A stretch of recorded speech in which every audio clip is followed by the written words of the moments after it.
Alhamdulillah Rabbil Alamin Alladhi ba'atha Muhammadan bashira wa nadhira wa da'iyan ila Allahi wa sirajan munira. Ashhadu an la ilaha illallah wahdahu la sharika lah wa ashhadu anna sayyidana Muhammadan abduhu wa rasuluh.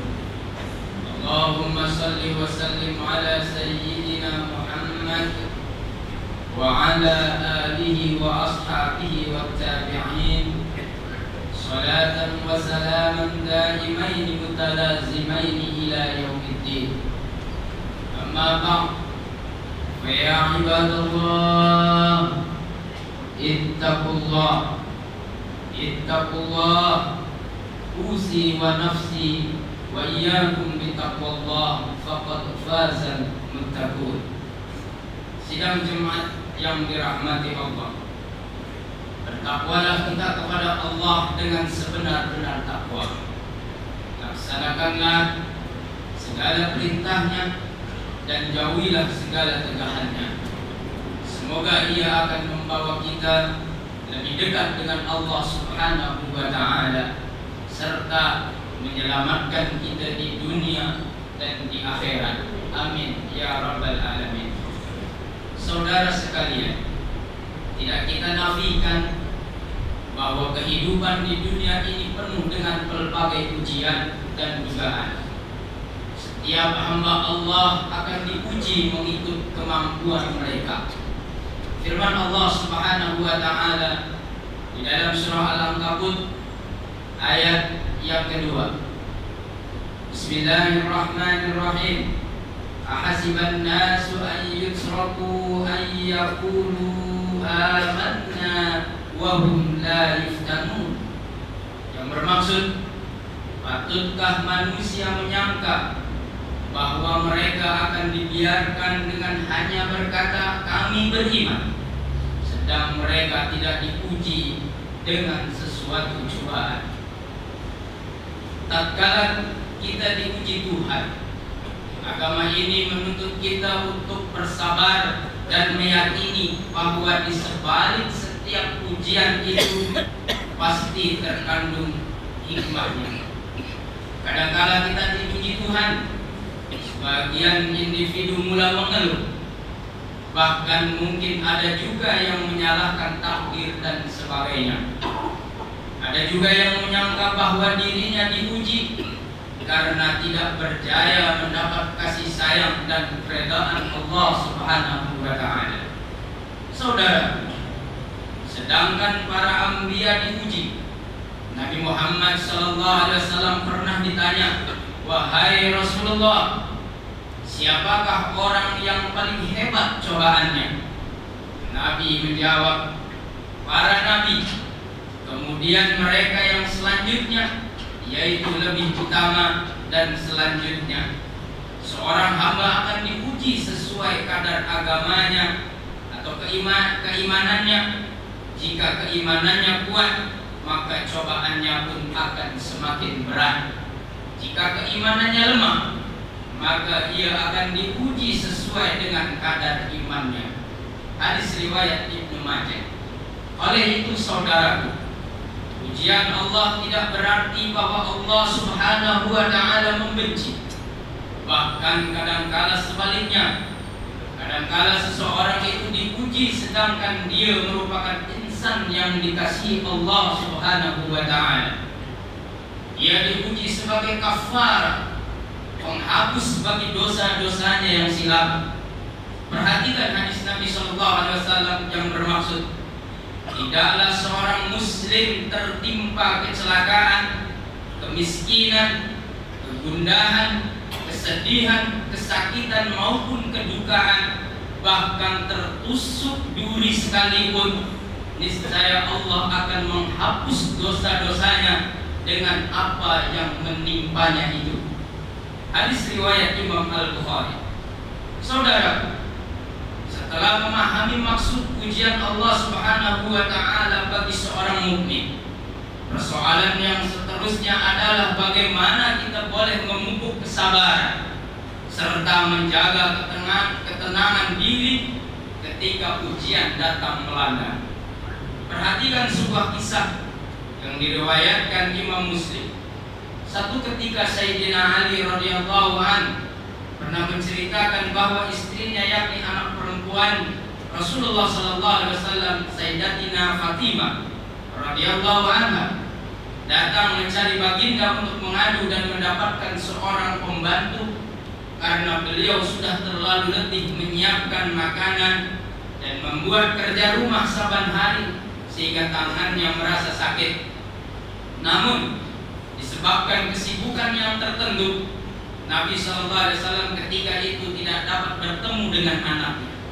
Setelah itu baginda Rasulullah SAW pergi bertemu dengan putrinya dan juga menantunya Sayyidina Ali radhiyallahu anhu, lalu bersabda, "Mahukah kamu berdua aku ajarkan sesuatu yang lebih baik daripada apa yang kamu berdua minta?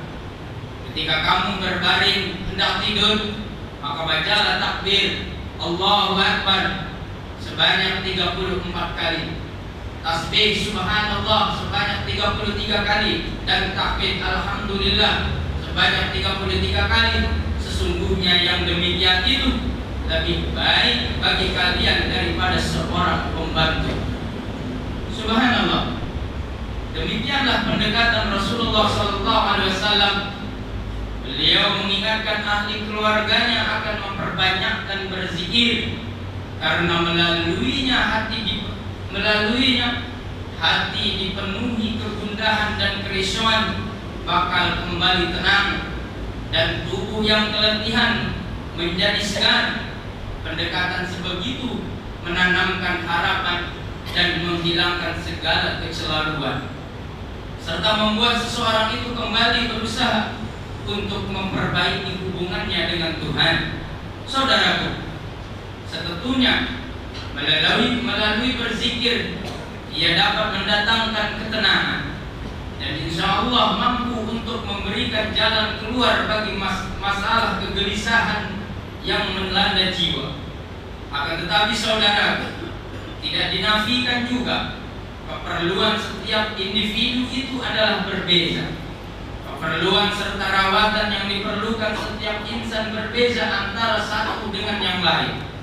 Ada yang mungkin berada pada tahap yang memerlukan kepada rawatan intensif serta pakar untuk mengharungi masalah kemurungan yang dihadapinya. Menurut laporan dan institusi kesehatan mental IMH di Singapura pada tahun 2015 terdapat lebih kurang 1.800 pesakit baru yang mengalami kemurungan, yakni dengan jumlah peningkatan 7% daripada tahun-tahun sebelumnya. Mungkin disebabkan tuntunan kehidupan serta keperluan individu dan juga pekerjaan. Sebagian individu berhadapan dengan masalah tersebut. Ketahuilah, tiada yang perlu dirisaukan ataupun yang perlu disegani. Malah dengan mendapatkan nasihat serta panduan pakar, ia mampu untuk memberi huraian bagi permasalahan yang dihadapinya. Apabila seseorang itu berhadapan dengan tekanan ataupun kemurungan, ia akan menjejaskan hubungannya sesama manusia. Besar kemungkinan juga beliau akan mula mengurung dirinya daripada bergaul mesra bersama teman, saudara, malah juga ahli keluarga. Selain daripada mendapatkan rawatan jika diperlukan, orang-orang di sekelilingnya memainkan peranan penting dalam memastikan kesejahteraan individu tersebut. Justru itu, apabila kita mendapati kerabat atau kenalan yang sedang menghadapi tekanan, berusahalah untuk memupuk ketenangan serta kebahagiaan di dalam diri mereka. Kitalah orang yang sepatutnya menjadi tempat mereka mengadu dan meluahkan kerisauan, dan dalam masa yang sama kita juga merupakan tunggak motivasi yang memberikan kata-kata perangsang, semangat, dan galakan bersabar agar mereka menjadi lebih tenang dan stabil. Saudara, tambahan daripada kepentingan zikrullah dan mendapatkan nasihat pakar serta peranan dan sokongan ahli keluarga. Saran yang terakhir yang ingin saya kongsikan bersama berkaitan dengan menyebarkan ketenangan. Seandainya kita ingin merasai ketenangan dan kebaikan, maka panduan agama ini menuntut kita terlebih dahulu untuk menjadi sebab tersebarnya ketenangan tersebut.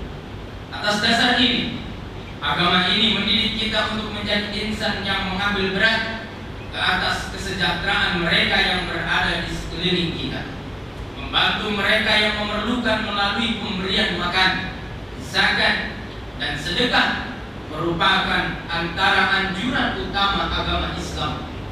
Karena dengan membantu insan lain serta menyebarkan ketenangan dan kebaikan, diri kita pula bakal menerima bantuan daripada Yang Esa. Sabda Nabi sallallahu alaihi wasallam, "Wallahu fi aunil 'abdi ma kana al-'abdu fi auni akhi." Yang bermaksud Allah akan menolong hambanya selagi hamba itu menolong saudaranya. Hadis riwayat Imam Muslim. Inilah yang sewajarnya dilakukan kepada saudara insan kita tanpa mengira bangsa ataupun agama. Semoga kita menjadi hamba Allah yang sentiasa cekal dan gigih berusaha, namun tetap tenang dan reda juga dengan segala ketentuannya. Dan semoga masyarakat kita sentiasa dikurniakan ketenangan, keamanan sepanjang masa, insyaallah. Amin ya rabbal alamin. Barakallahu li wa lakum fil Qur'anil 'azim wa nafa'ani wa iyyakum bima fihi min al-ayati wa dhikril hakim. Wa taqabbala minni wa minkum tilawatahu innahu huwas sami'ul 'alim. Aqulu qali hadha wa astaghfirullahal 'azim li wa lakum wa lisa'iril muslimina wal muslimat wal mu'minina wal mu'minat fastaghfiruhu fa ya fawzal mustaghfirin wa ya najatat ta'ibin.